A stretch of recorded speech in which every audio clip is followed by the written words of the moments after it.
I'm going to be talking about Insecticide Paper, which is a new tool for use within an integrated approach. Many of you will not be familiar with YANCO or the product itself, so I will give you a brief introduction. YANCO are manufacturers of the insecticide paper and other innovative products in the UK. We have an associated company in Nigeria, Gongoni, who are the market leader in home insecticides throughout West Africa. Gongoni invented the insecticide paper about 9 years ago.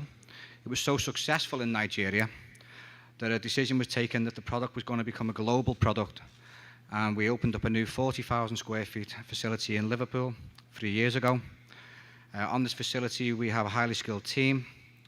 Our products include unbreakable mosquito coils, but the main product is the insecticide paper, which is what we want to promote today. I mentioned the product being successful commercially. Our global clients include SC Johnson, category leader in home insecticides.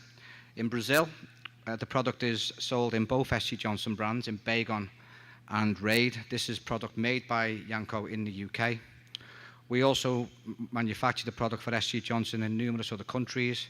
You can see some samples here for Raid and Baygon products in Argentina, Russia, Ukraine and Indonesia. Further global clients include Henkel, Rio in France. We've now launched product in Dominican Republic, in Latin America this year, which has been very successful. This product here is in France, and then this is also France for Rio. So in Nigeria alone, we sell 100 million units of this product. It's become a very successful product commercially, and we believe there's opportunity for this commercial success to be transferred into the vector control. So the product itself, very simple to use, which is one of its main benefits. You simply take out one strip of paper from the small booklet, which is about the size of a business card. You may have seen the samples on the stand. You fold the paper and light it and then blow it out. You place it on a plate and it will smolder for about 2.5 minutes, releasing a fragrance insecticide smoke, which will then kill all the mosquitoes within 5 minutes, and it has further effects for several hours, which I will talk about more in a moment. So within vector control, I don't need to really discuss too much about insecticide resistance. I think everybody's quite clear on that here. But there's been progress with bed nets, indoor residual spraying. Challenges certainly remain. We think there's some gaps which the insecticide paper can help with. Particularly this is with indoor biting, daytime biting, which becomes particularly relevant for EDs, of course. We look at some of the methods which have been used, and WHO themselves have stated that what is being used against dengue hasn't worked, and maybe it won't work for Zika also. So I think one thing I've taken from the conference over the last 2 days is the need for collaboration, the need for integration and new ideas to work with existing and also new technologies which are being discussed. If we look at repellents, we've had a lot of discussion on those. Some of these are expensive. Logistically, they're not practical, the size of these products. It makes it difficult to distribute on a mass scale. I think it's also worth noting that insecticide-treated nets, for all the progress they've made, maybe not the most practical solution of a daytime. I think it's very important to have community participation, and we think because of the simplicity of the insecticide paper, this is something that would be achieved. If we look at some of the campaigns against Zika over the last 12 months or so, you can see here, this is actually in Brazil, with the soldiers going door to door. I recall there was maybe 200,000 soldiers doing this. There's one of the leaflets. This is a kit from CDC, which was given to some of the Latin American countries. This is PAHO presenting bed nets to the Minister of Health in Barbados. 250 bed nets were presented to try and help protect pregnant women during the daytime. As we've mentioned, how practical is this? It's always welcome, but is there another solution which is more suitable? And we think that the insecticide paper it's ideal for door-to-door delivery. You can see this would be a year's supply for one household in the palm of your hand. If you're giving leaflets, you can deliver the booklets. It's an ideal product for the daytime because it protects everybody in the room rather than just those under the net, even if the net is practical. So the product itself gives 100% fast kill against mosquitoes indoors. It's very low cost and highly portable, as you can see. We believe it's suitable for public health, humanitarian aid, and also commercial distribution, which it's already very successful in. I think we're all clear that an integrated approach is required. It addresses indoor biting, and it empowers the individual because it can be taken and used anywhere. You don't just have to use it in the home. You can take it to the office. You can use it in the office. You can come home. You can use it in the home. You can travel with the product. You can take it on planes. You can't take aerosols and other spatial repellents like that on planes, perhaps. We believe it will support community participation because it is so easy to use. The active ingredient is transflufran, which is at 0.5%, which is from Bayer, and Bayer have a global patent on the product. The data package is very strong for the efficacy, independently done, and the toxicity and the general data package, which we've used for all our global registrations, is to highest standards because it's basically Bayer's data package. So you can see there's 95% knockdown in less than 5 minutes. We have data to support continued efficacy for 7 hours.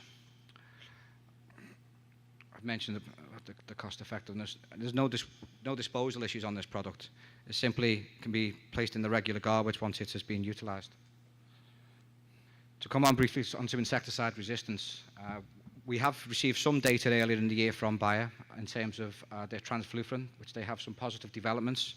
I do have more data on this, which is public domain, so I could make it available to anybody if they wished in more detail. We've been speaking to the Centre for Disease Control in Atlanta following a presentation we did in St. Kitts at the CARFA event back in May.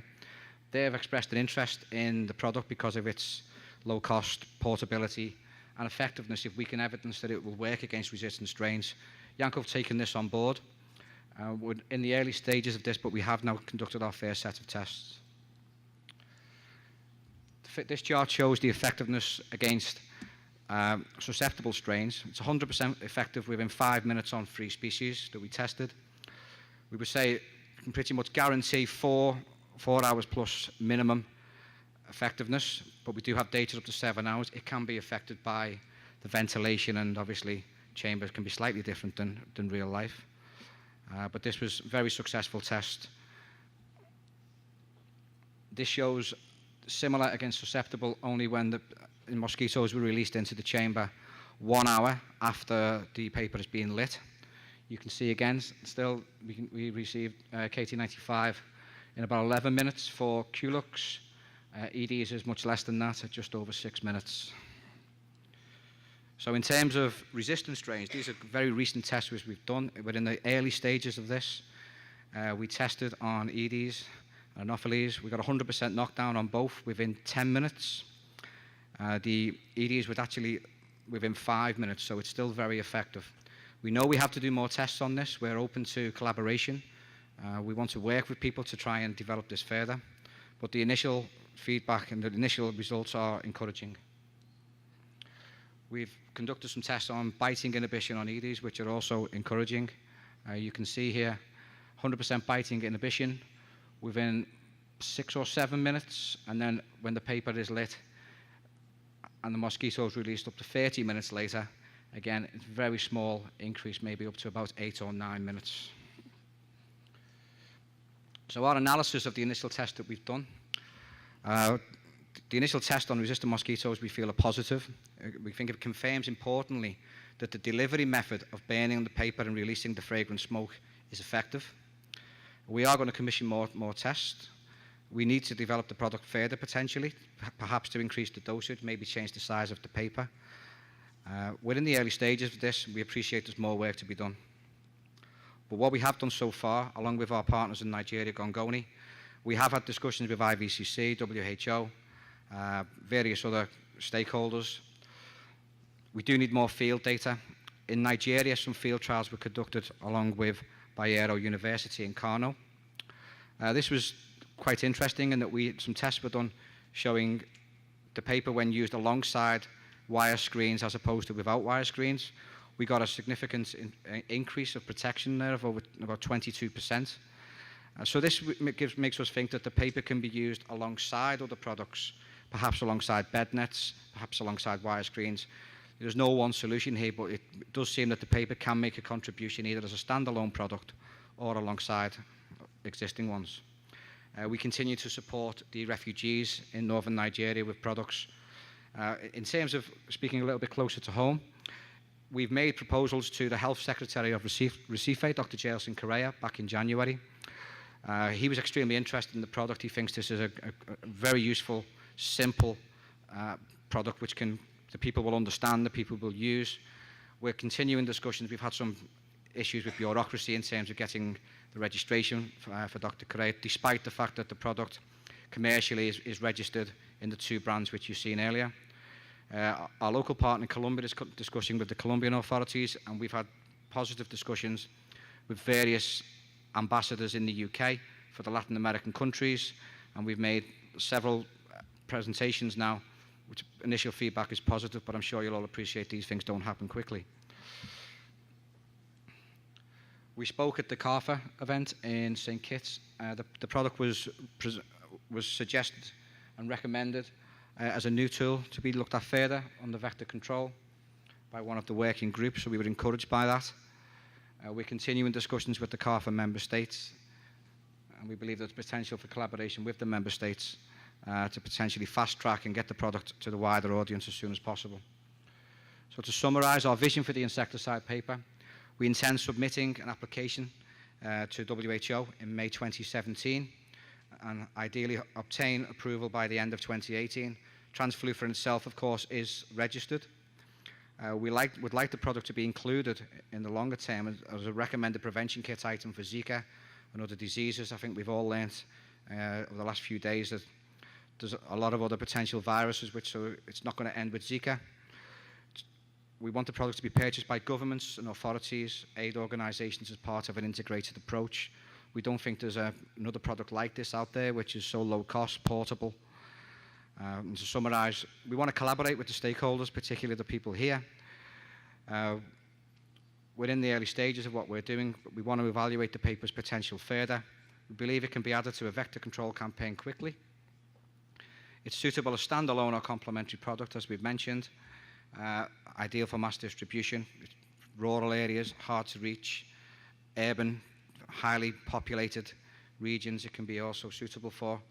And we think, importantly, that the community would support the product because of its simplicity to use. It can become almost like a product which they can use daily, wherever they go, to protect themselves anywhere. And to summarise, overall, we think it can fill a gap which currently exists in indoor and daytime biting. Thank you.